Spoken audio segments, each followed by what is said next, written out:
যশোরে বৈষম্য বিরোধী ছাত্র আন্দোলন ও এলাকাবাসীর বিক্ষোভের পর সাবেক সংসদ সদস্য মেজর জেনারেল অবসরপ্রাপ্ত ছালাউদ্দিন মিয়াজিকে আটক করা হয়েছে। মঙ্গলবার বিকেল থেকে তিনি তার নিজস্ব পার্ক শ্যামলছায়ার ভিতরে অবরুদ্ধ ছিলেন। শেষ পর্যন্ত আইনশৃঙ্খলা বাহিনী তাকে আটক করে। আন্দোলনকারীরা তার বিরুদ্ধে আইনি ব্যবস্থা গ্রহণের দাবি জানিয়েছেন। যশোরে বিএনপির সমাবেশে প্রধান অতিথির বক্তব্যে দলের মহাসচিব মির্জা ফখরুল ইসলাম আলমগীর বলেছেন, সরকারে থাকার লোভ থাকলে পদত্যাগ করুন, আগে জাতীয় নির্বাচন তারপর স্থানীয় নির্বাচন হতে হবে। তিনি আরও বলেন, বিএনপি ক্ষমতায় গেলে যশোরের কলকারখানা চালু ও জলাবদ্ধতার সমাধান করবে বিএনপি। যশোর শিশু হাসপাতালে কর্মকর্তা কর্মচারীরা বেতন বৈষম্য ও দুর্নীতির বিরুদ্ধে প্রতিবাদ সমাবেশ করেছেন।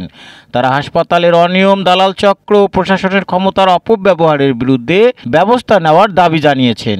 দাবি আদায় না হলে কঠোর আন্দোলনের হুঁশিয়ারিও দিয়েছেন তারা। যশোরের বাঘারপাড়ায় স্ত্রীর গলা টিপে হত্যা করে পালিয়েছে স্বামী। নিহত পারভিন খাতুন ছিলেন এসএসসি পরীক্ষার্থী। স্থানীয়দের সন্দেহ হলে দরজা খুলে দেখা যায় লেপের নিচে তার নিথর দেহ পড়েছিল। পুলিশ ঘটনাস্থল পরিদর্শন করেছে এবং হত্যাকারীকে ধরতে অভিযান চালাচ্ছে। দেশ বিদেশের খবর সবার আগে জানতে ভিজিট করুন রাতদিন নিউজ.net।